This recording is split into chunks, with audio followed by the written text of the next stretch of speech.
गेल्या वेळेला आपण ज्ञानेश्वरी महात्म्य वाचलं होतं. आता आपण वाचूया सगळ्यांनी बरोबर.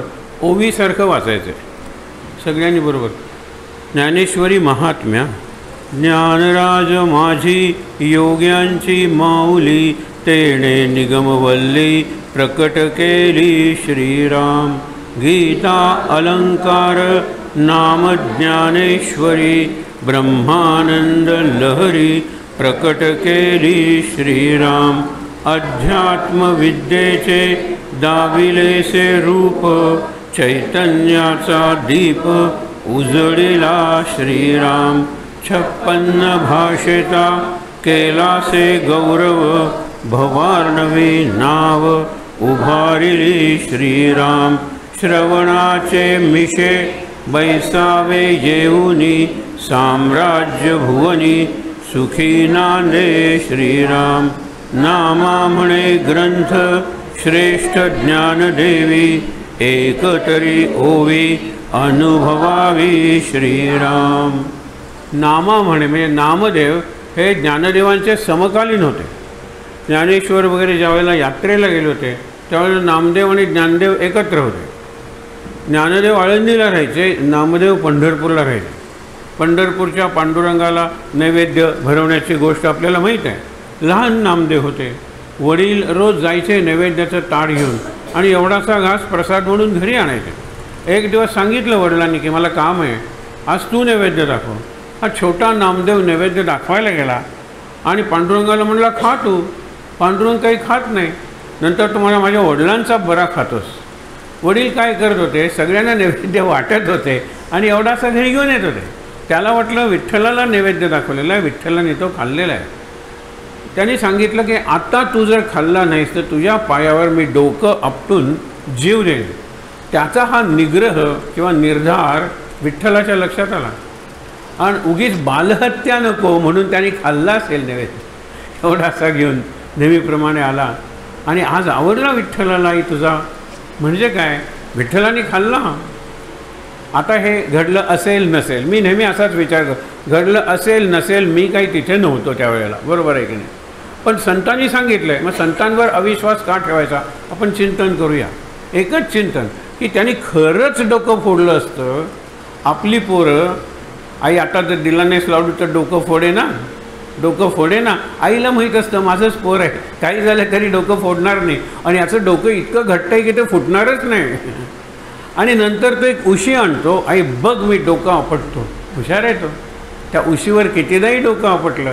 अशी आई असं मूल, तिला ज्ञानदेवाचा नैवेद्य पांडुरंगाने खाल्ला हे खोटंच वाटणार. पांडुरंगाला कळलं. आणि जर चैतन्य सगळीकडे भरलेलं आहे तर ते दगडाच्या मूर्तीत आहे. चैतन्य सगळी भरलेलं आहे म्हणून 3दा रामाच्या डोळ्यातून अश्रू आले गोंदवल्याला. एकदा महाराज नैमिषारण्यात निघाले त्यावेळेला, एकदा महाराजांना प्लेग झाला त्यावेळेला आणि नंतर महाराजांनी निरोप घेण्याची भाषा बोलायला सुरुवात केली तेव्हा 3दा रामाच्या डोळ्यातून अश्रू आले. ते पाहिलेली मंडळी होती. त्या मंडळींना प्रत्यक्ष विचारून बाबांनी ते लिहिलं आणि लिहिल्यानंतर महाराजांना वाचून दाखवलं. आता हे महाराज कोण, तर तात्यासाहेब केतकरांच्या माध्यमातून ते लोकांशी बोलायचे, लोकांच्या प्रश्नांना उत्तरं द्यायचे. आणि प्रश्नांची उत्तरं म्हणजे प्रापंचिक नव्हती, ती आध्यात्मिक होती. आज आपल्याला जी प्रवचनं मिळालेली आहेत ते महाराजांचा हा जो वाणीरूप आविष्कार आहे किंवा वाणीरूप अवतार आहे त्याच्यातून मिळालेली आहेत. ते मागे अनेकदा सांगितलं आहे, आत्ता तो विषय नको. हे इतकं खरं आहे की बाबांनी प्रत्येक प्रसंग महाराजांना वाचून दाखवला. मी लोकांना विचारूनच हे लिहिले. बाबांनी लिहायला सुरुवात केली त्यावेळेला कितीतरी लोक जिवंत होते ज्यांनी महाराजांना पाहिलं होतं. मुलं होती, महाराज आमच्याबरोबर खेळलेले आहेत. आणखीन लहान मुलं, त्यांची आई सांगते याला महाराजांनी मांडीवर खेळवलेलं आहे. अशा सगळी जिवंत व्यक्तींच्याकडून माहिती मिळवली, काही माहिती ग्रंथातून मिळवली आणि मग बाबांनी तो ग्रंथ सिद्ध केला. महाराजांचं चरित्र, मोठा ग्रंथ तो. महाराजांनी तो एवढा ग्रंथ अर्धा केला. अरे म्हणजे बघा. आणि बाबांनी ते सगळं, बाबा काही तसे ऐकणारे नव्हते पण त्यांना महाराज म्हणजे अल्टिमेट ना, अंतिम. त्यांनी ते केले.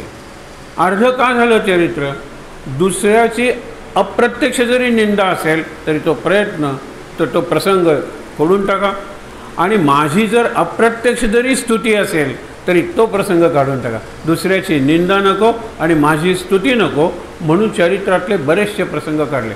या प्रसंगात जरा चमत्कार आहे असं वाटतं ना, लोकांना की चमत्कारामुळे मी मोठा किंवा चमत्कारच मी घडवले असं वाटायला नको, हा प्रसंग काढून टाका. म्हणून ते चरित्र महाराजांना ऐकून एका अर्थाने महाराजांकडून सेन्सर करून घेऊन ते छापलेलं आहे. म्हणून त्या चरित्रामुळे अनेकांची पावले गोंधळाला वळली आणि तिथे ते स्थिर झाले. त्यांच्या जीवनाला निराळं वळण लागलं आणि मुख्य म्हणजे जीवनात अखंड आनंदात, अखंड अनुसंधानात राहण्याची गुरुकिल्ली त्यांना मिळाली, हे लक्षात ठेवा. मग इथे ज्ञानदेव आणि नामदेव समकालीन. ज्ञानदेव यात्रेला गेले, नामदेव त्यांच्याबरोबर गेले. ज्ञानदेव नामदेव वगैरेने वारी त्याच्यापूर्वी सुरू होती, हे लक्षात ठेवा. शिस्त लावली वारीला. कुठली पालखी आधी, कुठली पालखी नंतर. नंतर गेल्या 200 वर्षापूर्वी हैबतराव नावाचे एक संत झाले, त्यांचा अधिकार होता. त्यांनी सांगितलं की ज्ञानोबाची पालखीच आधी. लोक म्हणाले तुकारामाची आधी, कारण तिथे जातीय प्रश्न आला ना. अगदी म्हणजे ज्ञानदेव तुकाराम म्हणू नका सर, आमचा मंडप जातील नामदेव तुकाराम.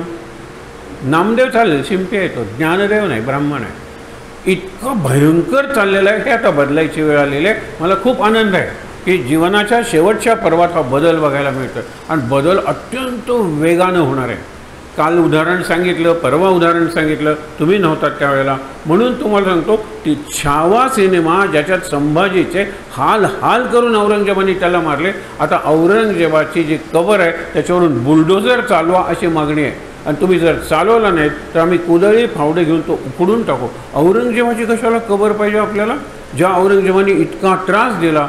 आणि मुलं रडताना दाखवतात तो यूट्यूबवर सिनेमाचे जे आहेत ना, की क्षमा करा आम्हाला माहीत नव्हता हा इतिहास, तुमचे एवढे हाल करून. आणि हाल म्हणजे तुम्ही वर्णन करू शकणार नाही. आत्तापर्यंत Nazi pictorial history of Nazi Germany, हिटलरनी 60 लाख ज्यूजना मारला. 60 लाख म्हणजे 4 times the population of Goa. कसं मारलं, अत्यंत क्रूर पद्धतीने मारलं. म्हणजे त्यांना सांगायचं जा जंगलातली लाकडं आणा, ती लाकडं रचा, मग त्याच्यावर तुम्ही झोपा. दुसऱ्यांना सांगायचं लाकडं आणा, ती रचा, त्याच्यावर तुम्ही झोपा. असे थर केले जीवचे, जिवंत जीवज आहेत, त्यांना जाळून टाकलं. एवढं क्रूर कर्म आहे. नंतर त्यांना बरेच दिवस अंघोळ नाही आणि कॉन्सन्ट्रेशन कॅम्प्स, म्हणजे समजा इथे 500 लोक राहू शकतात ना, तर तिथे 1,500, 2,000, 5,000 लोक भरायचे. त्यांना पाणी प्यायला नाही, ड्रिंक युअर युरिन, अन्न खायला नाही, कारण मी तुम्हाला ठारच मारणार आहे. आणि एक दिवस त्यांना सांगायचं आज अंघोळ तुम्हाला करायला मिळणार आहे. त्यांना एवढं बरं वाटायचं. आणि बाथरूममध्ये जायचे आणि त्या पाण्याऐवजी गॅस यायचा आणि 1-2 मिनटात सगळे मरून पडलेले असायचे. किती सांगू तुम्हाला. पण संभाजीला ज्या पद्धतीने मारलं ती सगळी तिथे दाखवलेली आहे. आता काही हिंदूच लोक की जे भारताच्या बाजूने कधी काही बोलत नाहीत, त्यांना भारताचा इतिहास कधीही वाटत नाही. ही काल्पनिक गोष्ट आहे. काल्पनिक गोष्ट पाहून लोक रडतायत, याचं कौतुक काय करता. ते सगळीकडे म्हणजे विषय वाढेल म्हणून आत्ता सांगत नाही, संध्याकाळी सांगेल. कारण मला तर वाटतं रिसर्जंट India, awakening of Hindu society, समाज जागा व्हायला लागलेला आहे, एक व्हायला लागलेलं आहे. आणि त्याच्यातली ही तिसरी घटना, पहिला रामलला अयोध्येत स्थापना, दुसरे महाकुंभ, कोटी कोटी लोकांचं स्नान, आणि तिसरा हा छावा, हा एक सिनेमा आहे. काश्मीर फाईल्सपासून ते सुरू झालेलं आहे. नंतर केरळला स्टोरी आला, नंतर साबरमती फाईल्स आता चालू आहे, आता परत दिल्ली फाईल्स येतो आहे, आणि मध्ये व्हॅक्सिन वॉर येऊन गेला. हे सगळे जे चित्रपट आहेत आपण बघितले, या चित्रपटांनी क्रांती घडवलेली आहे. दे चॅलेंज द प्रेझेंट गव्हर्मेंट. आता प्रेझेंट गव्हर्मेंट आहे ते त्यांच्या बाजूनीच आहे असं म्हणा, पण आधीच्या ह्याच्यातही जे होते सरकार, त्यांनी चॅलेंज केला होता की आम्ही अभ्यास केलेला आहे. काश्मीर फाईल्सवाला तो विवेक अग्निहोत्री म्हणतो आणि त्याची पत्नी पल्लवी जोशी, त्या पल्लवी जोशीने तिथे अर्बन नक्षलचं काम केलेलं आहे. JNU म्हणजे Jawaharlal Nehru university, so open, जगातला कुठलाही विद्यार्थी त्या युनिव्हर्सिटीमध्ये ॲडमिशन घेऊ शकतो. आणि भारतात सगळ्या ज्या दुष्ट कारवाया होतात त्यांचं सगळं प्लॅनिंग त्या युनिव्हर्सिटीमध्ये चालतं, JNU. अशा वेळेला त्या JNUची जी प्रोफेसर आहे तिचं काम पल्लवी जोशींनी केलेलं आहे. तरुणांना उकसवणं. मग एखादा आपण म्हणतो ना कन्हैया कुमार वगैरे, तुकडे तुकडे, आझादी, कशाला पाहिजे भारत, हा जो ज्याला तुम्ही फासावर चढवला तो म्हणतो की ते मार्टर्स आहेत, म्हणजे हुतात्मे आहेत, हे सगळं शिकवलं जातं तिथे. मला फार बरं वाटतंय सध्या असं रोज काहीतरी अशी घटना की आपण आणखीन जगलं पाहिजे 5 वर्ष, आणखीन जगलं पाहिजे 5 वर्ष, अशी घटना. काल दिल्लीला नवीन मुख्यमंत्री आली, त्यांनी पहिल्यांदा सांगितलं की आता ऐका, आणि JNUमध्ये जवाहरलाल नेहरू युनिव्हर्सिटीमध्ये असलेल्या प्रोफेसरांनो आणि विद्यार्थ्यांनो, विद्यार्थी ॲडमिशन घेतो 20 वर्ष, त्याला महिन्याला फक्त 10 रुपयात, लक्षात ठेवा, खोली वगैरे सगळं मिळतं, आणखीन 10 रुपयात त्यांना जेवण वगैरे सगळं मिळतं. केव्हा ठरवले जवाहरलाल नेहरूंनी? आणि अजून 50वं वर्ष त्याला झालं आहे, त्याची PhD संपत नाही, कारण प्रोफेसरही त्याच्याच मार्गाचे किंवा तो प्रोफेसरांच्या मार्गाचा, त्यांना अर्बन नक्षलाइट्स म्हणतात. हे आपल्यासारखे आहेत, शिकलेले आहेत, विद्यापीठात वगैरे शिकवतात आणि शिकवतात काय तर भारताचे तुकडे झाले पाहिजेत, ही आझादी खरी नाही आहे. तर विचार करा, 50 वर्ष झाली, माझी PhD पुरी झाली नाही, म्हणून you are still the student of Jawaharlal Nehru university. आमचे फंड्स खाता आणि आमच्या विरुद्धच तक्रार करता. इथून पुढे सेन्सस केलं जाईल आणि PhDला जास्तीत जास्त किती वर्ष लागतात? 5 वर्ष, आणखीन 3 वर्ष धरा. तुम्ही जर 25व्या वर्षी PhD केली तर 30व्या वर्षानंतर विचारणा करण्यात येईल, 32व्या वर्षानंतर हाकलून देण्यात येईल तुम्हाला. परत 300 रुपये किमान भरावे लागतील. 10 रुपयात होणार नाही आहे. 10 रुपये केव्हाचे सांगता मला? आणि इतके कडक नियम केलेत. मला इतकं बरं वाटलं की पहिल्यांदा शपथविधी झाल्यानंतर तिने JNUवर अटॅक केलेला आहे आणि ती साधी बाई नाही आहे, लक्षात ठेवा. आग ओकते आणि ही दिल्लीत घटना व्हायला पाहिजे, कारण दिल्लीतलं सरकारच या अशा सगळ्या लोकांना कशामुळे निवडून येत होते? हे रोहिंग्या म्हणजे ब्रह्मदेवा म्यानमारमधून आलेले आणि बांगलादेशातून आलेले, त्यांना यांनी कार्ड दिली, रेशन कार्ड, हे सगळं इतकं प्रचंड रॅकेट आहे. आता हळूहळू येत आहे. काल पहिल्यांदा कॅमेरा, ते जे मुख्यमंत्री ज्यांचं नाव मी घेत नाही, काही वर्षापूर्वी माझे ते आदर्श नेता होते, एक अण्णा हजारेवर, तुम्हाला आठवतं ना, एक ऑल्टरनेटिव्ह असं गव्हर्मेंट तरुणांसाठी हा माणूस दाखवू शकेल. कारण IAS वगैरेच्या केडरचा वगैरे चांगला माणूस, करप्ट म्हणजे प्रचंड. काल मी बघितलं, ज्याला नूर महल म्हणतात, it is chief ministers residence. आत्तापर्यंत एवढे चीफ मिनिस्टर झाले दिल्लीचे, त्याने काय बदल केला? अरे 300 कोटी रुपये खर्च केलेले आहेत त्याच्यावर, आणि सगळा ऐशाराम स्वतःच्या कुटुंबासाठी. बाहेरचे मोठे केलेले आहेत, तिथे लोक येऊन भेटतात, तिथे सगळी पॉलिटिकल घडतात. आणि लास्ट म्हणतात ना की उंटाची पाठ किती भक्कम असली तर it is the last straw. गवताची, आता ते पडणारच आहे, उंट खाली बसणारच आहे. एक गवताची काडी तुम्ही टाकता आणि उंट खाली बसतो. त्या गवताच्या काडीला वाटतं माझ्यामुळे उंट खाली पडला, बाकीच्या काड्या. तसं एक स्वाती महिवाल नावाची एक त्यांची कार्यकर्ती ती आहे, हा आत मूर्ख बसलेला आहे, निर्लज्ज, हा नाही आहे म्हणून सांगतो, आणि तिला शिवीगाळ करून ज्या पद्धतीने मारहाण केलेली आहे आणि सगळी CCTVमध्ये हे जर कॅप्चर झालेली आहे. This was the last blow to that government. शक्यच नाही. अरे वस्त्रहरण परवडलं कुणाचं? कारण पुढे त्याचा सूड घेतला गेला. आता सूड घेतला गेला पाहिजे. काय तिला मारहाण केली, त्यांची कार्यकर्ते काय शिवीगाळ केली, हे मी का सांगतोय. हा बदल जो आहे ना तो समर्थानं अभिप्रेत होता, ज्ञानेश्वरांना नव्हता. कारण ज्ञानेश्वरांच्या काळात मुसलमान देशात आलेले नव्हते. ज्ञानेश्वरीच्या अगदी शेवटी त्यांनी सांगितले रामदेव राय आहे, आणि आता यवन यायला लागलेले आहेत. यवन म्हणजे मुसलमान, यवन म्हणजे ग्रीसपासून वगैरे सगळे निघाले, विशेषतः बाबर वगैरे सारखे ते मुसलमान आता यायला लागलेले आहेत. आणि म्हणून ज्ञानेश्वरीमध्ये एकही हिंदी, फारसी, अरेबी शब्द नाही आहे. तुकारामाच्या वाङ्मयात, याच्या वाङ्मयात, समर्थांच्या वाङ्मयात किती येतो? त्यावेळेला ती भाषा रूढ झालेली होती, ते आलेले होते. म्हणून ज्ञानदेव आधीच सॉफ्ट, मंद, मोगरा फुललावाले, लक्षात ठेवा. म्हणून त्यांनी हे फार लक्ष दिलं नाही. आपण ज्ञानेश्वरीचा अभ्यास करतोय, पण सध्या बदलतोय तो जो काळ आहे त्याची आपण दखल घेतली पाहिजे. मी रोज हे वाक्य एकदा तरी ऐकवतो, आपल्या मुलांना आपणच बिघडवलंय, बिघडण्यासारखी सर्व परिस्थिती दिली. मला जे मिळालं नाही ते मी माझ्या मुलाला देईन. आमच्या घरात हे सुद्धा नव्हतं हो, रेडिओसुद्धा नव्हता हो, आम्ही दुसरीकडे जाऊन गीत रामायणातली गाणी ऐकायचो हो, हे आमच्या घरातली अवस्था. माझ्या मुलाला मी लगेच मोबाईल देईन 10वीत गेल्याबरोबर, आणि नंतर तो मोबाईलशिवाय काही करत नाही म्हणून तक्रार करत बसेन. आम्ही आमच्या मुलांना, आमच्याकडे पैसे आहेत बघा फक्त, बाकी काही नाही, फक्त पैसे, पैशातून सत्ता येते म्हणून सत्ता आहे, पैसे आणि सत्तामधून उपभोग म्हणून उपभोग आहे. आपल्या मध्यम वर्ग भारतातला त्याला काय अशक्य आहे? विथ EMI, मी गमतीनं म्हणतो, we can buy and sell Taj Mahal. EMI तुम्ही ठरवा, EMI 4 आणे महिन्याला, मी घेतो ताजमहाल विकत, महिन्याला 4 आणे. आता किती वर्ष लागतील ते तुम्ही ठरवा ना. पण हा जो मद आहे, हा जो माज आहे, मिडल क्लास, मला फ्युचर दिसत नव्हता.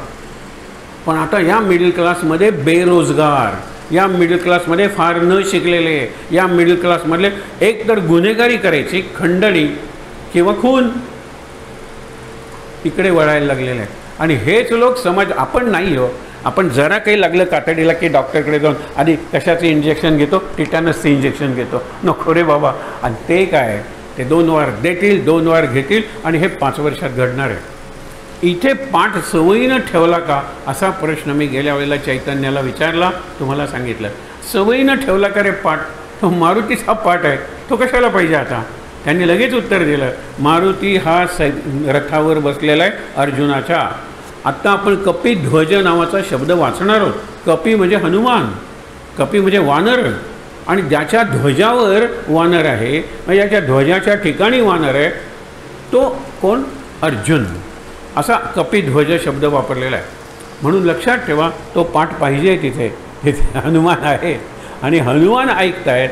आणि नंतर हनुमान गीता संपल्यानंतर 18 दिवसानंतर, गीता पहिल्यांदाच संपली, नंतर युद्ध इथपर्यंत हनुमान बसलेला आहे. कशाला? Stabilising the chariot of Arjun. Krishna म्हणला, अर्जुना तुला काय वाटलं तू युद्ध जिंकलंस? अरे भीष्म, द्रोण, कर्ण ह्यांच्याकडच्या शक्ती त्यांनी ज्या फेकल्या, तुझा रथ आकाशात उडून गेला असता, जरी मी असतो तरी. हनुमान आहे म्हणून हनुमानाने रथ जमिनीवर ठेवला. तुला असं का वाटतंय? बऱ्याच वेळेला रथ मी खाली दाबायचो. कारण का? की शस्त्र अस्त्र वरून गेले पाहिजे. तुझं डोकं उडवलं असतं. भीष्माचार्यांनी पण केला होता, मी पांडवांना मारणार नाही, पण द्रोणाचार्यांनी, विशेषतः कर्णानं आणि बाकीचे सगळे त्यांचे, अरे तुझा ध्वज कापला गेला तू बघितलंस, तुझ्या रथाची चाकं उद्ध्वस्त केली गेली ते तू बघितलंस, तुझा अंगरखा वगैरे काय फाटला गेला हेही तू बघितलंस. डोकं मी शाबूत राखत होतो, तू नाही काय. आणि म्हणून ज्या वेळेला 17 दिवसाच्या युद्धानंतर रोज हा खाली उतरायचा, नंतर अर्जुनाला हात हातात द्यायचा, उतरा खाली महाराज, तुम्ही मालक आहात ना, रथी, मी सारथी, ड्रायव्हर आधी उतरतो, मागे बसलेला असतो तो मालक, आणि मालकाला ड्रायव्हर बऱ्याच वेळेला ओढून काढतो, कारण दारातून निघत नाही मालक, एवढा जाड झालेला असतो. हे दृश्य आपण बघतो. हे महाराजांनी उदाहरण दिलेलं आहे. एक वारकरी जातो चालत चालत चालत, पंढरीला जाई तोपर्यंत बरं आहे, परत येताना हे लोक सगळे गाड्यातून आणि STने येतात, बसने. हा गरीब आहे हो. जाताना पांडुरंगाला भेटायचं, आता बायकोला भेटायचं, सासूला भेटायचं, कंटाळा येतो त्याला. काय पांडुरंगा, इतके वर्ष मी तुझ्याकडे येतोय, पण अजून पायीच. सुंदर गाडी येऊन थांबते, रेल्वेचं फाटक आहे, क्रॉसिंग असल्यामुळे फाटक बंद आहे, रेल्वे जाणार आहे. अशा वेळेला हा जाऊन बघतो आणि गाडी थांबलेली आहे. तो चौकशी कर रे किती, तो म्हणतो डबल क्रॉसिंग आहे, अर्धा तास थांबणार आहे. तर तो म्हणतो की मला खाली उतरवा. त्याने कुठे बघितलं आहे, त्याने तक्रार केली पांडुरंगाला, हा बघा आरामात आला आहे त्याच्या गाडीतून आणि मला पायी. त्यांनी डिकी उघडली, नोकरांनी, 2 नोकर, त्यांनी पहिल्यांदा खुर्ची काढली, खुर्ची ठेवली आणि नंतर याला ओढून बाहेर काढलं.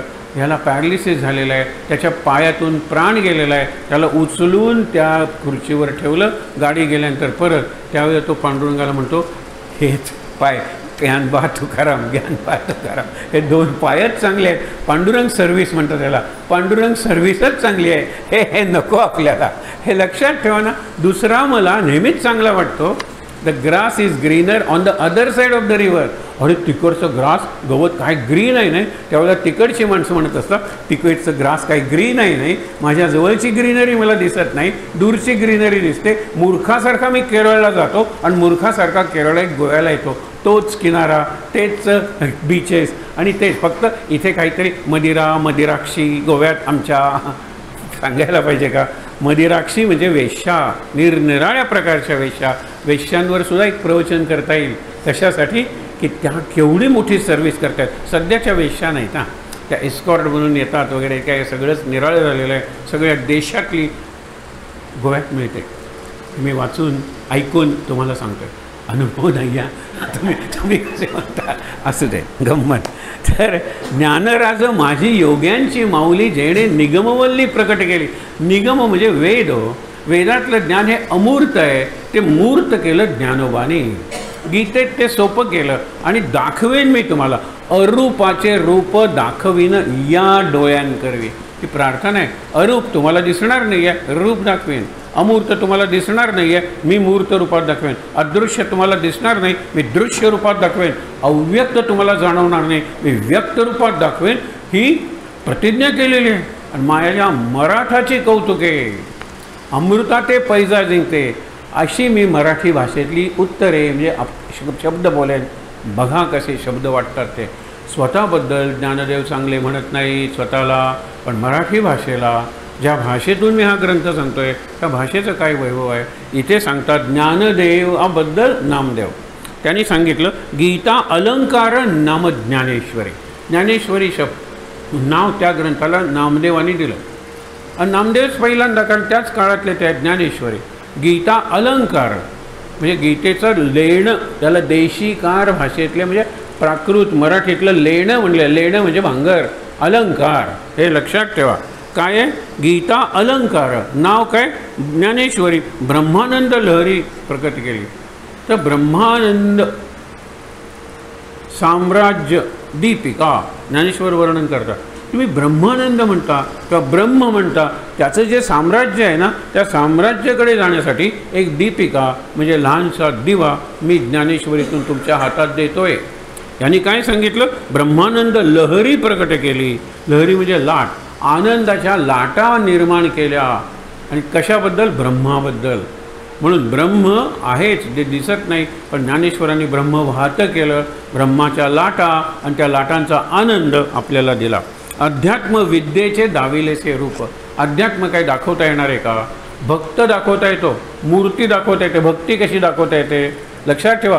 पुजारी दाखवता येतो, पूज्य अशी ती मूर्ती दाखवता येते, पूजेची साधनं दाखवता येतात. पूजा कुठे दाखवता येते?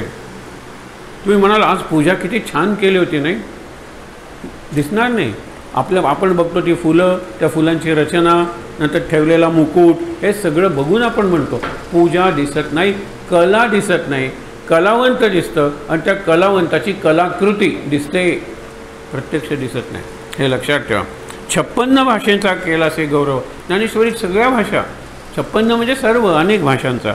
भवारनवी नाव उभारली. भवारनव म्हणजे भवसागर, त्याचा तो तरुण जाण्यासाठी नाव उभारली. कोण? ज्ञानेश्वरी. हा ग्रंथ श्रवणाच्या मिशे बैसावे येऊनी. आता त्यावेळेला श्रवण होतं, कारण ज्ञानेश्वरांनी बोलली आहे, लिहिली नाही. लिहिली तो सच्चिदानंद बाबा, लिहून घेत होते.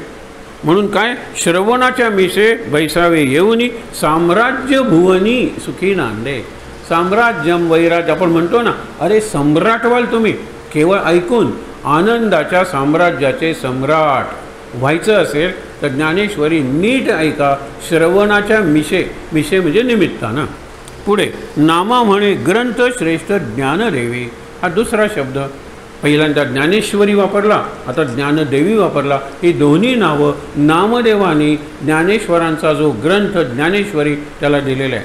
त्यांनी त्यांना ब्रह्म साम्राज्य दीपिका, भावार्थ दीपिका. दीपिका लहान दिवा आणि भावार्थ, भावही आणि अर्थही आहे. हे ज्ञानेश्वरीचं वैशिष्ट्य आहे. अर्थ गीतेत आहे, भाव गीतेत नाही विशेष. पण ज्ञानेश्वरीत भाव आणि अर्थ, भाव महत्त्वाचा आहे आणि अनेक ठिकाणी तो येईल आपल्याला. नामा म्हणे ग्रंथ श्रेष्ठ ज्ञानदेवी, एक तरी ओवी अनुभवावी. कोणतीही एक, एकतरी म्हणजे कोणतीही एक.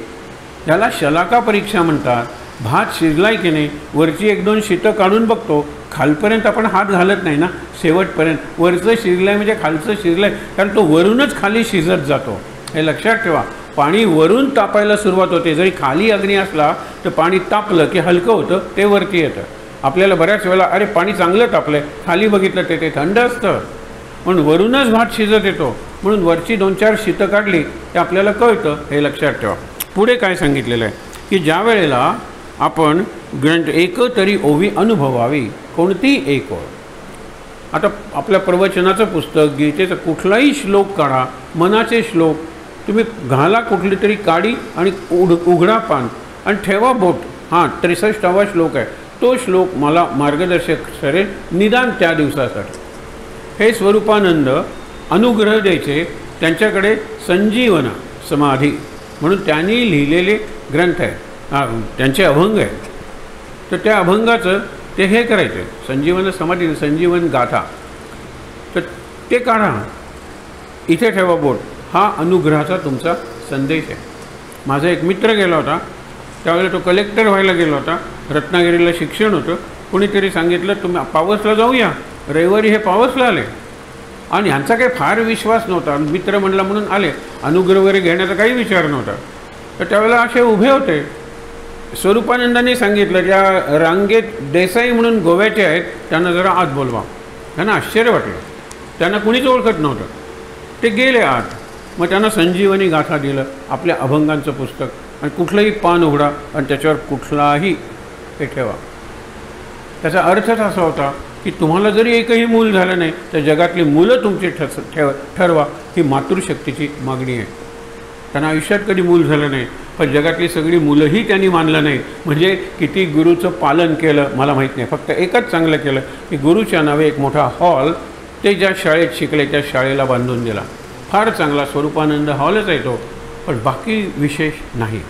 मला जर सांगितले तुम्हाला मूल होणार नाही, होणारच नाही. पण सगळी मुलं आपली मुलं माना. आपल्या मुलावर जसं प्रेम कराल तसं तुमच्या दृष्टीत येईल. प्रेम भाव तरी महत्त्वाचा आहे ना. माझ्या मुलावर मी 10,000 रुपये खर्च करेल, ह्याच्यावर 100 तरी करा. त्याचाही सण आहे दिवाळीचा, त्याला काहीतरी करा, त्याची दिवाळी साजरी करा. हा भाव आहे. याला परीक्षा म्हणतात शलाका. शलाका म्हणजे काडी. हे जे महान ग्रंथ असतात, कुठल्याही पानात काडी घाला, ते पान उलटा, डोळे बंद करून कुठलंही वाक्य किंवा कुठलीही ओवी श्लोक बघा, त्यात तुम्हाला मार्गदर्शन असतं. तुम्ही जर कधी उदास झालात, कधी काही खरं नाही असं वाटतंय, प्रवचनाचं पुस्तक घ्या, एक अगरबत्ती घ्या, अगरबत्ती खुपसा, ते काढा आणि डावीकडचं का उजवीकडचं फर्स्ट पॅरेग्राफ सेकंड पॅरेग्राफ डोळे मिटून ठरवा.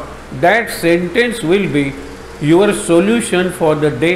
स्पिरिच्युअल सोल्युशन, आध्यात्मिक, प्रपंचातलं नाही.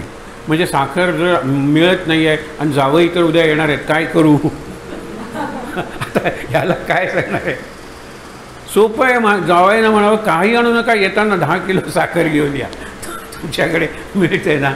ही काही सोल्युशन आहेत का. जावई आले तरी सुरुवातीलाच गोड बोलून त्यांना सांगा साखर सध्या मिळत नाही आहे, तेव्हा जो चहा आम्ही देऊ तो गोड म्हणून द्या.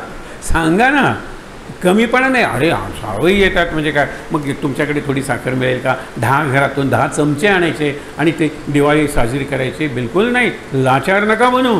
आपले बसलेत नाही इथे.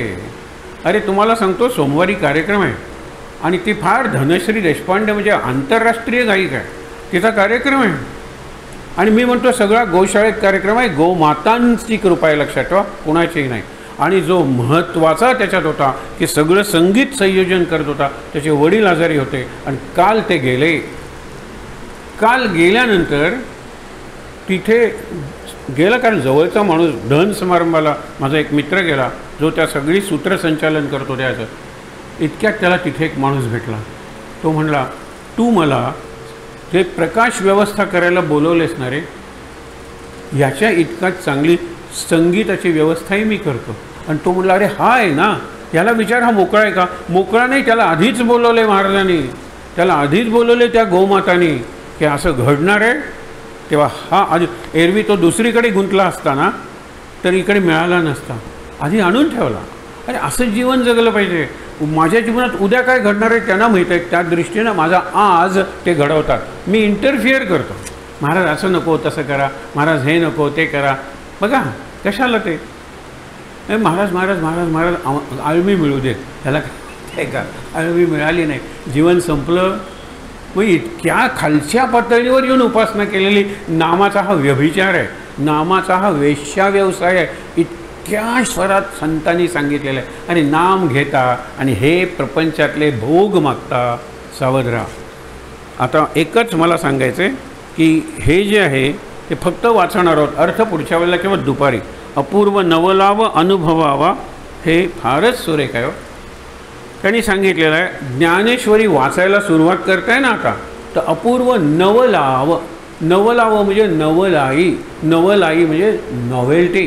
नॉव्हेल्टी म्हणजे सतत काहीतरी नवीन, प्रत्येक ओवीत काहीतरी नवीन आढळेल. आपल्याला तेवढा वेळ नाही आहे, लक्षात ठेवा. आपल्याला सगळ्या अध्यायातले सगळे श्लोकही घ्यायला जमणार नाही आहे. तुम्ही संध्याकाळी पारायण करताना अध्याय वाचा. पहिला अध्याय वाचायला सोपा आहे, कारण 300-400 ओव्या आहेत. पुढे पुढे 2,000 ओव्यांचे अध्याय. मी सांगेन केवढं वाचायचं, ते जमेल तेवढं वाचावं. हे ग्रंथ असे असतात की इथे मी थांबलो काही बिघडत नाही. म्हणून पूर्णस्य पूर्ण आपण म्हणतो ना, हेही पूर्ण आहे तेही पूर्ण आहे. कितीही सांगितलं तरी पूर्ण होणार नाही, आणि थोडंसं सांगितलं तरी ते पूर्णच असतं. ही व्याख्या आहे अनंताची, हे लक्षात घ्या. म्हणून काय, श्री ज्ञानेश्वरी ग्रंथ गण गुरुपुत्रासी सुगम सोपान. सोपान म्हणजे स्टेप्स. सोपान आपण म्हणतो ना, तुम्हाला मुक्तीकडे जायचं आहे ना, तर सुंदर सोपान, सुलभ सोपा, हे पायऱ्या पायऱ्यांचा जिना, स्टेअरकेस ज्याला म्हणतात, ते केलेलं आहे. भावे घडता श्रवण मनन लाभे समाधान अखंडित. नुसतं श्रवण सांगून थांबत नाही, श्रवण मनन, हे मनन केलं पाहिजे, त्याशिवाय स्थिरावणारच नाही. आपण वाहतच राहणार, समुद्र आपला दूर जाईल, आपण अजून समुद्राला मिळालेलं नाही. कारण का, श्रवण श्रवण श्रवण श्रवण, मनन नाही, चिंतन नाही, ध्यान नाही. हे करूया, आपण नक्कीच करूया. भावे घडता श्रवण मनन लाभे समाधान अखंडित. पुढे आता एका ओळीत गीतेतले 4 योग सांगितलेले आहेत एका ओवीत. हे महान आहे बघा काव्य. उपासना मार्ग सापडे म्हणजे भक्ती ना, उपासना म्हणजे पहिलं. योग सार हाताचले, योग राजयोग किंवा ध्यानयोग. उघडती ज्ञानाची कवाडे म्हणजे ज्ञानयोग. आणि सहज घडे निष्काम कर्म, कर्मयोग, ज्ञानयोग, ध्यानयोग आणि भक्तियोग. हे एका ओवीत सांगितलेलं आहे. हे ज्ञानेश्वरीचं महत्त्व आहे, आणि हे मुख्य म्हणजे गीतेचं महत्त्व आहे. आपण गीतेच्या अध्यायाला नाव देतो, व्यासानी नाही नावं दिलेली बऱ्याच वेळा, विनोबानी आपल्याला नाव नाही दिलेलं. कारण असं एक तर कृष्ण सांगेल का, अर्जुना आता पहिला अध्याय संपला, आता पुढचा सुरू करायचा का, तुला काही विचारायचं आहे का, आता आपण 3रा अध्याय सुरू करूया, असं नाही आहे. ते बोलत गेलेले आहेत, व्यासाने ते शब्दांकित केलेले आहेत. म्हणून काही ठिकाणी अध्यायाची नावं निरनिराळी आढळतात. विनोबा म्हणतात नावं देण्याचा मूर्खपणा मी करणार नाही. कवितेला सुद्धा नाव देणं, मुलाला नाव देणं चांगलं आहे, कारण पुढे नावाच्या बरोबर विरुद्ध तो वागतो. त्यामुळे ठेवा नाव आणि पुढे ठेवा नावं त्याच मुलाला. पण तसं संतांच्या ग्रंथाचं नाही. प्रत्येक शब्द आहे ना, त्या शब्दाचा जो अर्थ आहे त्या अर्थाप्रमाणे ते संत जगलेले आहेत. पुढे बघा ना, उघडती ज्ञानाच्या होवोनी अंतरंग अधिकारी, ही कंडिशन आहे. नुसता अधिकारी नाही, अंतरंग अधिकारी. म्हणजे महाराजांचे अंतरंग अधिकारी कोण, नाम घेतात ते, आठवेल तेव्हा नाम घेतात ते, सतत नाम घेतात ते चांगले अधिकारी. अंतरंग म्हणजे आतले. बाहेरचे अधिकारी म्हणजे काय, तिकीट काढून जातात, बरोबर आहे, ते बाहेरचे अधिकारी झाले. आणि काही जण इतक्या आर्तपणे ते ऐकत असतात. विचार करा, एक चांगला मित्र, त्याला म्हणलं की अरे तू पडदा ओढायचं काम का घेतलंस, तो म्हणाला नाटकाचं तिकीट एकतर मला परवडत नव्हतं आणि मिळत नव्हतं, आणि मला नाटकातल्या नटांचा अभिनय आणि त्यांचे संवाद जवळून पाहिजे होते, म्हणून मी म्हटलं फुकट काम करतो, पडदा ओढणं आणि हे करत, मला आपोआप जवळची जागा मिळाली. विचार करा, तळमळ असेल ना तर आपल्याला मार्ग सापडतो. म्हणून होवोनी अंतरंग अधिकारी भावे अवलोकिता म्हणजे पाहणं, विचार करणं, अवलोकिता अवलोकन करणं. ज्ञानेश्वरी साक्षात प्रकटे भगवान श्रीहरी. साक्षात श्रीहरी म्हणजे कृष्णाचं दर्शन होईल तुम्हाला. आणि स्वये उद्धरी निज भक्ता नित्य अंतरी ज्ञानदेव सर्वाभूती भगवत भाव देवभक्ता एकची ठाव अपूर्व नवलाव अनुभवावा. हे लक्षात ठेवा. आपण आता एकत्र वाचूया. ओवी आहे, नेहमीप्रमाणेच वाचायचं.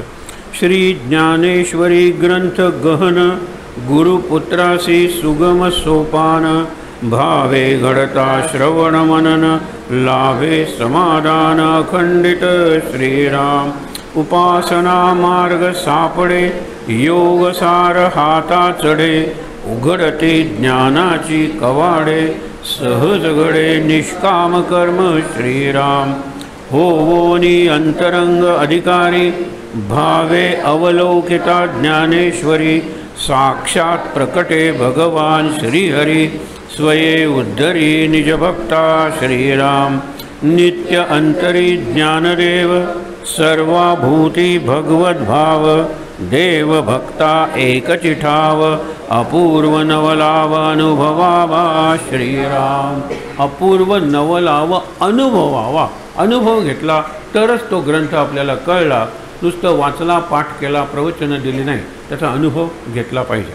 मगाशी ज्यावेळेला तो कुंदन बासरी वाजवत होता त्यावेळेला तिथे बसून माझ्या मनात एक विचार आला. कराओके सिंगिंग सध्या प्रसिद्ध आहे. मी म्युझिक घ्यायचं, मध्ये मी फक्त हे करणार. तशी कराओके बासरी होती ती, पखवाज वगैरे त्यांनी ते घेतलेलं होतं. ज्यावेळेला त्यांनी त्याची मदत न घेता वाजवली, ती सुंदर बासरी होती, ओरिजिनल. तिथे ते अबीर गुलाल संगीत संपलं की मला पुढचं सुरूच करावं लागणार आहे. मला ताण घ्यायचे, मी अत्यंत तन्मय झालो आहे, असं होत नाही. पण नाहीतर मला सगळे साजिंदे नेले पाहिजेत ना. या एका याच्यात मला आर्टिफिशियल इंटेलिजन्सनी, दिस इज माय पॉईंट, मला सगळी वाद्य दिलेली आहे. ती बटणं दाबली की तुला जलतरंग पाहिजे मिळेल, तुला संतूर पाहिजे मिळेल, तुला त्याची कॉम्बिनेशन तू करू शकतोस, हे सगळं होईल. म्हणजे आज 6-7 जणांचा संच नेण्यापेक्षा खिशातला मोबाईल आणि माझं वाद्य, खिशातला मोबाईल आणि माझा आवाज, कराओके सिंगिंग म्हणतात त्याला, अप्रतिम कार्यक्रम होतात. लोकांना ते खूप आवडतात. पण इट इज परफॉर्मन्स, लक्षात ठेवा, इट इज प्रेझेंटेशन. आतून जी स्पॉन्टेनिटी येते ती याच्यामुळे मर्यादित होते. मुद्दा काय आहे की नंतर माझ्यासमोर एक दृश्य दिसलं की आर्टिफिशियल इंटेलिजन्सनी अगदी कुंदनसारखा एक रोबो तयार केलेला आहे, बासरी दिलेली आहे आणि सगळा प्रोग्राम फीड केलेला आहे आणि तो वाजवतो आहे. काही अशक्य नाही आहे.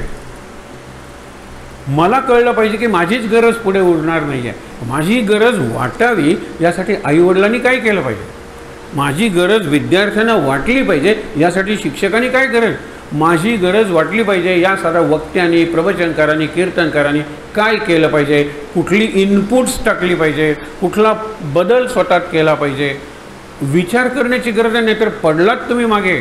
एक उदाहरण तुम्हाला सांगतो की अत्यंत शांत असा सिनेमा आनंद आलेला होता. त्याच्या दोघांची भूमिका शांत होती. त्यातल्या त्यात जरा उडती भूमिका राजेश खन्नाची होती, पण हा कायम सिरियस अमिताभ बच्चन. पण ज्यावेळेला त्याला कळलं की आता ह्याला गिऱ्हाईक नाही आहे, आता ढिशाव आले, म्हणजे पहिले जे सिनेमेच्या कुली नंबर वगैरे ते सगळे निघाले ना ह्याच्यावरचे, डॉन्सवरचे, अमिताभ बच्चन त्याचा नायक झाला. He refuse to.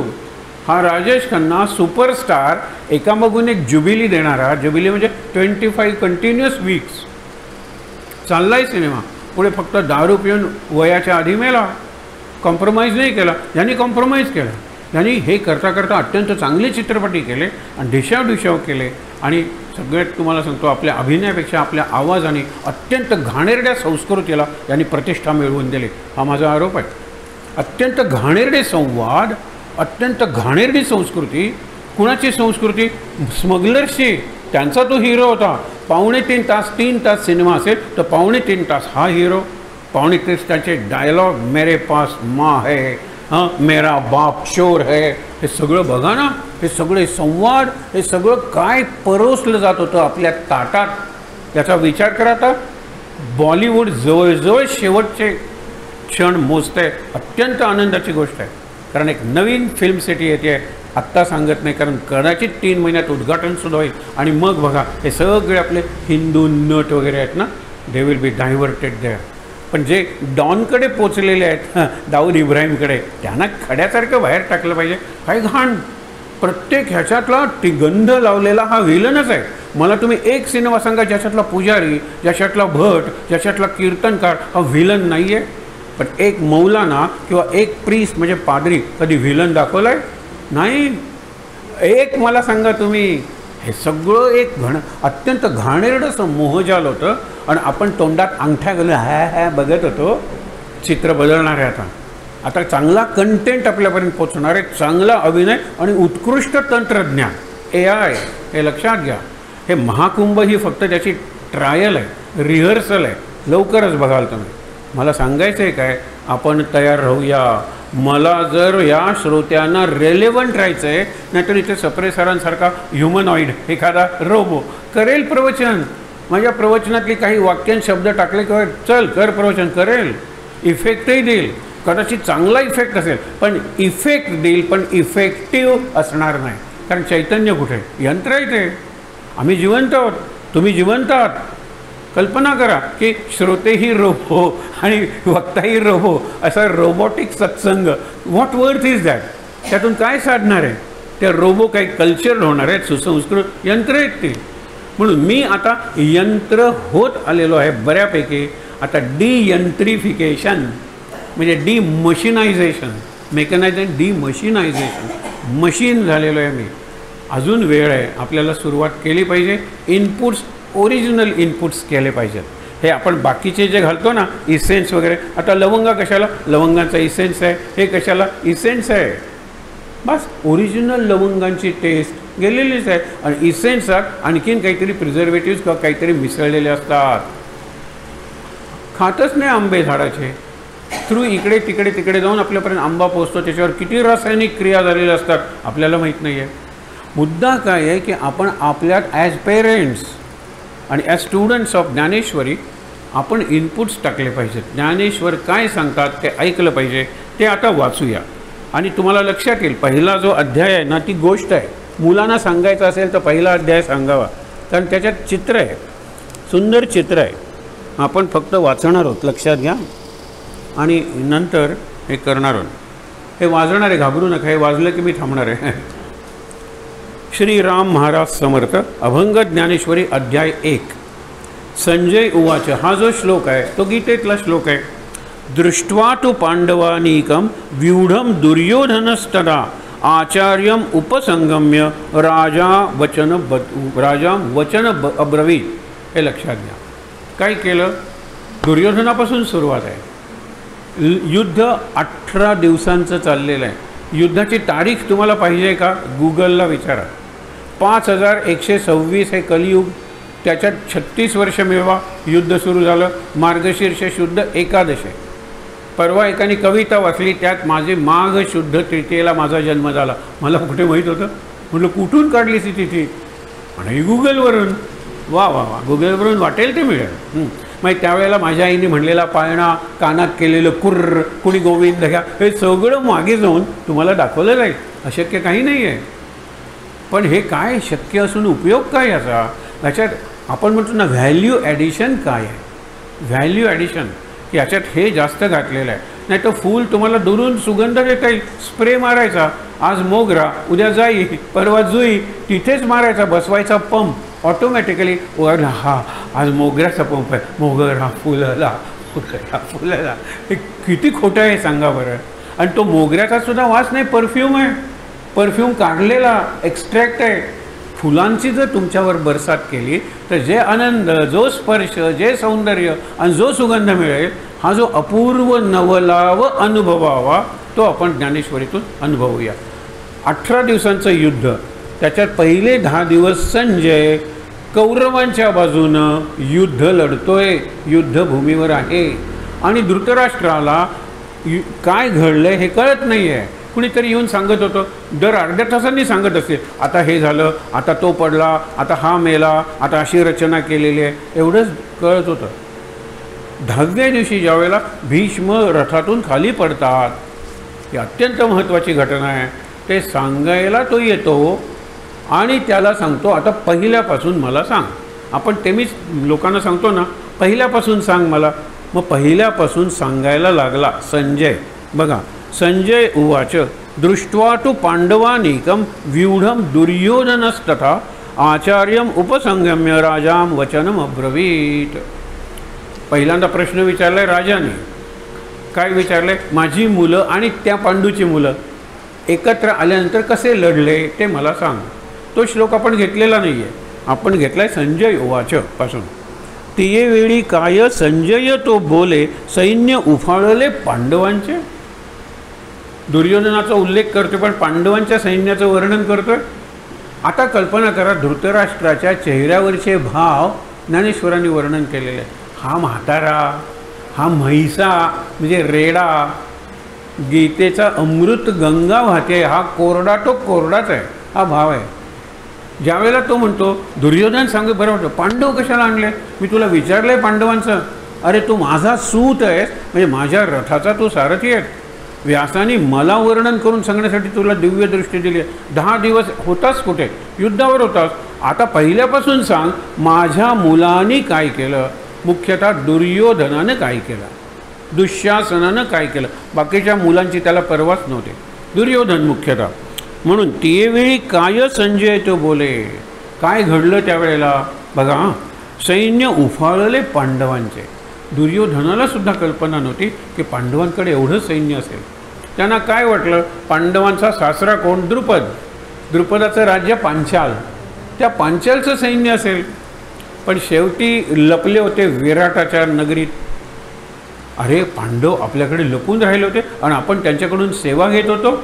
मी युधिष्ठिराला ते बुद्धिबळातला हत्ती फेकून मारला होता आणि त्याच्या इथून रक्त यायला लागलं होतं. हे सगळं विराटाला म्हटल्यानंतर आमचं सगळं सैन्य तुमच्याकडून लढेल.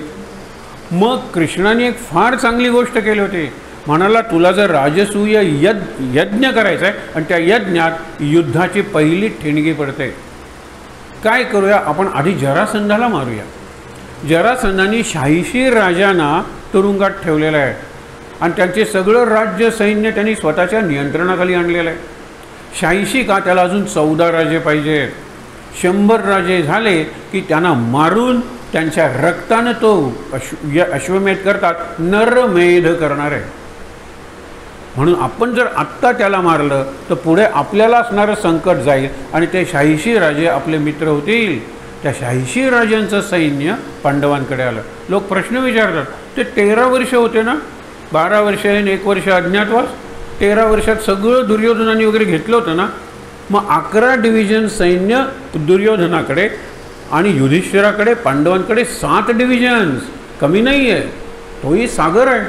त्याचं वर्णन ज्या वेळेला केलं त्यावेळेला धृतराष्ट्राच्या चेहऱ्यावर नापसंती असली पाहिजे. हे कशाला सांगतोयस? मग लगेच त्यांनी कसा मार्ग बदलला, ट्रॅक बघा. कल्पांताच्या वेळी कृतांताचे मुख पसरावे देख जैसा. कल्पांत आहे आणि कृतांत म्हणजे यम, त्यांनी आपलं तोंड उघडलेलं आहे आणि त्याच्यात सगळं जग जात आहे. इतकं सैन्य पांडवांचं आहे आणि अशा पद्धतीने रचना केलेली आहे. पुढे 11व्या अध्यायात जी शॉक ट्रीटमेंट दिली आहे, इतकं सांगून कळत नाही ना, तुला शॉकच देतो. अर्जुनाने सांगितलं मला तुझं विश्वरूप बघायचं आहे आणि विश्वरूप दाखवलं एवढं मोठं.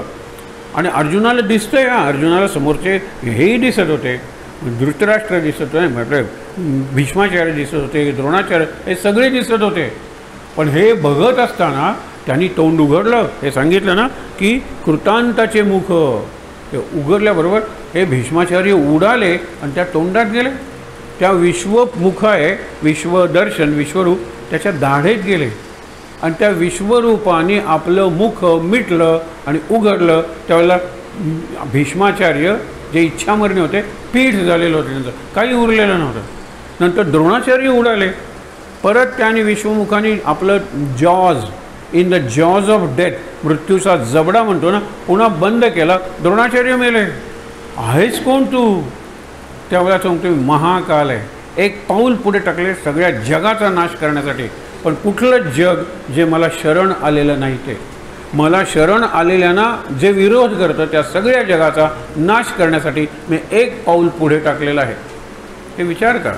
आणि म्हणून काय, तैसा दळ भार पाहता दुर्धर भासला भैसूर ते काळी. भैसूर म्हणजे भयंकर असा सैन्याचा भार सगळा एकंदर पांडवांचा. कोण वर्णन करतोय? संजय. कुणाला वर्णन करतोय? राया, राजा म्हणजे धृतराष्ट्राला. तैसा नाना व्यूही, चुकून व्यही झाले, व्यूही कौशल्ये रचिला तुच्छ तो लेखिला दुर्योधने. आता त्याला बरं वाटलं. हा सगळा व्यूह, पांडवांकडे एवढं सैन्य, त्या सैन्याकडे बघितलं. कोण म्हणला? दुर्योधन. आता याची कळी खुलली, कारण आता तो स्वतःच्या सैन्याकडे बघतो ना. पांडवांचं सैन्य हे कसलं सैन्य आहे, मनातून घाबरला आहे तो. पुढे सांगतो ते बघा तुम्ही. पण आपलं सैन्य आता तो वर्णन करायला सुरुवात करतो. पश्यैताम पांडुपुत्राणाम आचार्य महतीम चमूम व्यूढा द्रुपदपुत्रेण तव शिष्येण धीमता. ही दुर्योधनाची चालाकी, कनिंग दुर्योधन. तो जातो कोणाकडे? आश्चर्य वाटेल मला, द्रोणाचार्यांच्याकडे. सेनापती कोण आहेत? भीष्माचार्य. भीष्माचार्यांना वाईट वाटतं. प्रोटोकॉल काय आहे?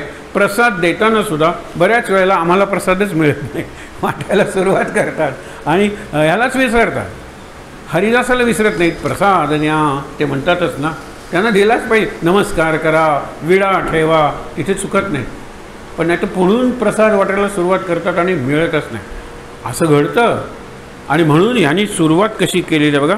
राजा दुर्योधन मग द्रोणापासी, द्रोणाचार्यांच्याकडे गेलेला आहे. येऊनी तयासी काय बोले.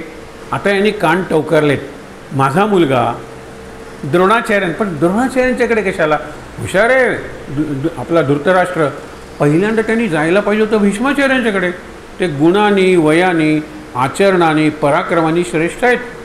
मग अशा वेळेला तो तिकडे का गेला? का गेला ते बघा की राजा दुर्योधन मग द्रोणापासी येवनी तयासी काय बोले. म्हणे देखील का कैसे उभारले सैन्य उसळले पांडवांचे. राजा द्रुपदाचा पुत्र धृष्टद्युम्न द्रोणाचार्यांच्याकडे का गेला? की तुमचा एकेकाचा शत्रू द्रुपद राजा, त्याचा तुम्ही पराभव केला होता. कारण गुरुदक्षिणा काय मागितली की हा जो द्रुपद राजा आहे त्याला जिवंतपणे बांधून माझ्या पायावर आणून आपटा. भीष्माचार्य हे गेले ना. कोण गेले? भीम गेला, अर्जुन गेला. आणि ते जात असताना आणलं त्याला आणि पायाकडे आपलं. कल्पना करा, शत्रू कोण पाहिजे? अर्जुन. पण मुलगी कुणाला द्यावी लागली? अर्जुनाला. जो शत्रू होता त्याला जावई करावं लागलं. देवा घरचे ज्ञात कुणाला विचित्र नेमानेम. म्हणून घडते ते परमेश्वराची इच्छा म्हणून स्वीकारा. आज जो माझ्या पायावर आहे त्याच्या पायावर उद्या मला डोकं टेकावं लागेल. माझी तयारी असली पाहिजे. तीही देवाची इच्छा होती. त्यावेळेला जितन आपण म्हणतो ना, मी जिंकलं. आणि आता तीही देवाचीच इच्छा आहे. देवाची म्हणू नका, सद्गुरूंची म्हणा, महाराजांची म्हणा, ते सोपं आहे. पुढे बघा.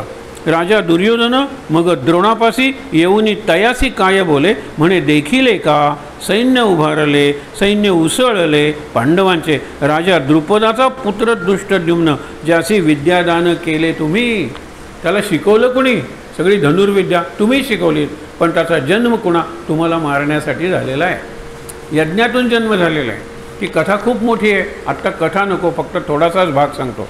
ज्यावेळेला द्रुपदाला असं आणून आपटलं त्यावेळेला द्रुपद म्हटलं आता मी राजधानीत जात नाही, लोक काय म्हणतील, म्हणून अरण्यात गेला. तपश्चर्या केली आणि तपश्चर्या करून ऋषींना सांगितलं यज्ञ करा. त्या यज्ञातून मला असा पुत्र पाहिजे जो द्रोणाचार्यांना मारू शकेल. हे किती नेगेटिव्ह मागणं आहे, किती दुष्ट मागणं आहे. एका गुरुची त्यांनी वर्षभर सेवा केली द्रुपदानी. पण तो म्हणाला की मी असला यज्ञ करणार नाही, पण माझा धाकटा भाऊ करेल. तू करणार नाहीस कारण तुला दुसऱ्याचा नाश करायला, द्रोणाचार्यांना मारण्यासाठी पुत्र पाहिजे. म्हणजे ब्रह्महत्या करण्यासाठी पुत्र पाहिजे आणि त्याला तुला माझी मदत पाहिजे. नाही मिळणार. पण तू वर्षभर माझी सेवा केलेली आहे म्हणून मी तुला सांगतो जवळच माझ्या धाकट्या भावाचा आश्रम आहे, तो असा यज्ञ तुझ्यासाठी करेल. तो म्हणतो तू करत नाहीस तर आत्मविश्वासाने कसं सांगतोस माझा भाऊ करेल. तो एक गोष्ट सांगतो, आत्ता सांगतोच थोडीशी. आम्ही लहान भाऊ होतो, पोहायला नदीकाठी गेलो होतो. खूप पोहलो. घर जरा दूर होतं. दोघांनाही भूक लागली. पण त्यावेळेला खिसाच नसायचं ना, लंगोटी, फक्त पैसे नव्हते, काहीच नव्हतं. अशा वेळेला मी पुढे आलो. मला भूक लागली होती. माझा भाऊ मागून येत होता. तो कुठे पोचला बघितलं. मी पहिल्यांदा आल्यामुळे मला तिथे रस्त्यात एक फळ पडलेलं दिसलं. मी इकडे तिकडे बघितलं की इथे झाड नाही आहे. म्हणजे कुठल्याही झाडाचं नाही फळ. इथे कुणाला नाही आहे. येणाऱ्या जाणाऱ्यांना विचारलं हे फळ कुणाचं आहे, नाही माहीत नाही. पण मला माहीत होतं की हे फळ माझं नाही आहे म्हणून मी ते खाल्लं नाही. तसाच पुढे आलो. पोटात भूक असताना सुद्धा माझा धाकटा भाऊ यज अजून काय येत नाही म्हणून बघितलं, मस्तपणे फळ खात होता. अरे सुंदर फळ खाल्लं त्याने. त्यावेळेला म्हणाले ही चोरी आहे रे. कसलीच चोरी म्हणाला. मी बघितलं आजूबाजूला झाड नाही आहे, हे झाडाचं फळ नाही आहे. मी येणाऱ्या जाणाऱ्यांना विचारलं हे तुमचं फळ आहे का, तुमचं फळ आहे. कुणीच नाही म्हणलं. मी 5 मिनटं थांबलो सुद्धा. फळ ज्याचं पडलं आहे तो परत येतो का, आलं नाही. ते फळ मी खाल्लं. बरोबर आहे, तू चौकशी केलीस, पण तुला आतून माहीत होतं ना हे फळ तुझं नाही, तो माहीत होतं. मग माझं जे नाही ते खाणं किंवा घेणं ह्याला चोरी नाही का म्हणायचं. माझ्या भावाने खाली मान घातली पण आता तुला सांगतो, जास्त दक्षिणा दिलीस तर तो हा यज्ञ करेल. दक्षिणा जास्त दे, कारण तो फळ कोणाचं आहे, या यज्ञापासून कोणतं फळ मिळवायचं याचा विचारच करत नाही. मग त्याने यज्ञ केला आणि पहिल्यांदा याज्ञसेनी द्रौपदी निघाली. ही द्रौपदीच्या जन्माची कथा आहे. द्रुपद म्हणतो मी मुलगी मागितली नव्हती, त्यावेळी तो यज म्हणतो ही तेजस्वी आहे, हिच्या माध्यमातून इतिहास घडणार आहे, हिचा स्वीकार कर, हरकत नाही म्हणाला. आणि मग दुसरा निघाला तो दृष्टद्युम्न. दृष्ट हा शब्द इथे लिहिलेला आहे, दृष्टद्युम्न. हा पांडवांचा, खरं म्हणजे बघायला गेलं तर मारायला कुणाला जन्मलेला आहे, द्रोणाचार्यांना. हा आहे कुणाचा भाऊ, द्रौपदीचा. म्हणजे पांडवांचा बायकोचा भाऊ म्हणजे कोण झाला बघा, मेहुणा का काय भाऊजी मला माहीत नाही, कळत नाही. पण हे बघा तुम्ही, मुद्दा काय आहे की हा आपला आहे, पांडवांचा. मारणार आहे द्रोणाचार्यांना. द्रोणाचार्यांना मारताना पहिल्यांदा द्रोणाचार्यांकडून सांगतो, हे जे समोर सैन्याची रचना केलेली आहे ते तुम्ही ज्याला विद्या शिकवलीत आणि ज्याचा जन्म तुम्हाला मारण्यासाठी झालेला आहे त्या दृष्टद्युम्नाने रचना केलेली आहे. ही कृष्णाची बुद्धी आहे. कारण युधिष्ठिर का नाही झाला सेनापती? भीम ज्यांनी प्रतिज्ञा केली होती मी कौरवांना मारेल, का नाही झाला सेनापती? दृष्टद्युम्नाला केलं. कारण दृष्टद्युम्न कुणाला मारणार होता? द्रोणाचार्यांना. आणि एकही पांडव द्रोणाचार्यांना मारणार नव्हता, कारण गुरुची हत्या कशी करायची? साधं गणित आहे. म्हणून पुढची ओळ ऐका ना, काय सांगतो? राजा द्रुपदाचा पुत्र दृष्टद्युम्न, ज्याचे विद्यादान केले तुम्ही, तुमचा तो तज्ञ शिष्य असामान्य, तेणेची हे सैन्य उभारिले. तुम्हाला मारण्यासाठी ज्याचा जन्म आहे, जो पांडवांचा सेनापती आहे, त्यांनी या सैन्याची रचना केलेली आहे. अत्र शिवरा महेश्वासा भीमार्जुन समायुधी युयुधानो विराटश्च द्रुपदश्च महारथा. हे विसरून जा. आता त्यांनी पांडवांच्याकडचे काही वीर नाव सांगितलेले. त्यांनी महेश्वास म्हणजे मोठी धनुष्य घेतलेले, महेश्वास. नंतर भीम आहे, अर्जुन आहे, युधिष्ठिर आहे, युयुधान आहे, विराट आहे, द्रुपद आहे आणि इतर अनेक महारथी लक्षात ठेवा पांडवांच्या बाजूने आहे. त्यांच्याशी आपल्याला लढायचं आहे. पुढे काय? आता अमुचिया सैन्याचे नायक प्रख्यात सैनिक भूमंडळी प्रसंगे तयांचे करीतो वर्णन कळावे म्हणून तुम्हाला लागेल. पहिल्यांदा पांडवांचं वर्णन केलं. पांडवांचा सेनापती दृष्टद्युम्न, ज्याचा जन्म तुम्हाला मारण्यासाठी झालेला आहे. आणि जन्म झाला आहे म्हणजे तो तुम्हाला मारणार आहे, लक्षात ठेवा. आणि हे जे मारणं आहे ना, ठार मारणं आहे. आणि तसंच झालं.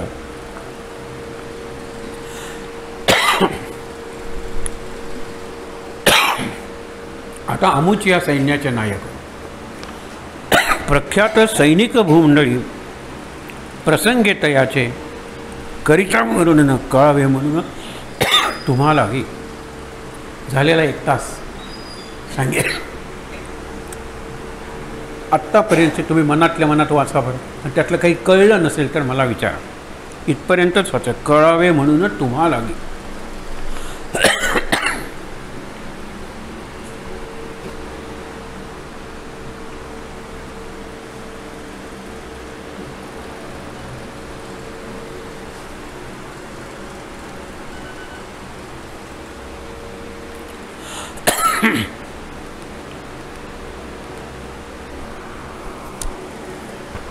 याच्यात अवघड काही नाही, वर्णन आहे. म्हणून म्हटलं पहिला अध्याय हा ऐतिहासिक आहे, गोष्ट सांगणार आहे. आता इथून पुढे आमच्या सैन्यात कोणते शूरवीर आहेत त्यांची नावं सांगतो. इथून संध्याकाळी आपण सुरू करतो.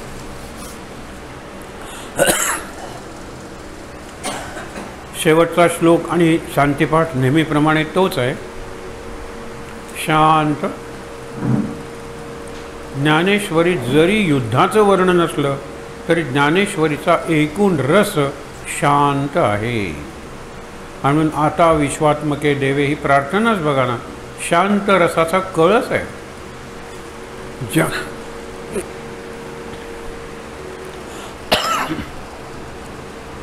श्लोक म्हणूया.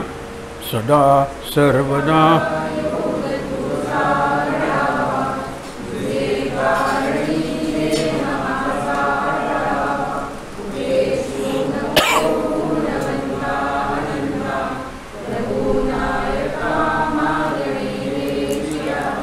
जय जय रघुवीर समर्थ ॐ सहना भवतु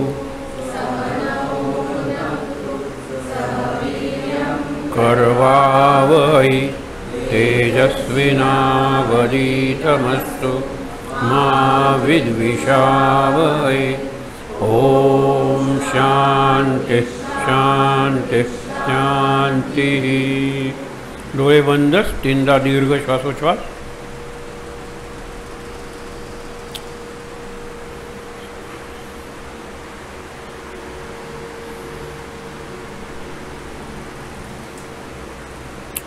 हातावर हात चोळूया,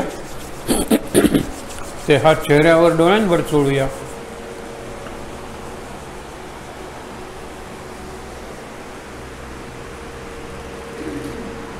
अगदी सावकाश डोळे उघडून समोर जो एका अर्थाने संत आणि भगवंत यांचा दरबार भरलेला आहे, सर्वांचं दर्शन घेऊया आणि इथे जमलेल्या सर्व साधकांना नमस्कार करूया। शांत आनंद महाराज महाराज महाराज। सर्वांना नमस्कार।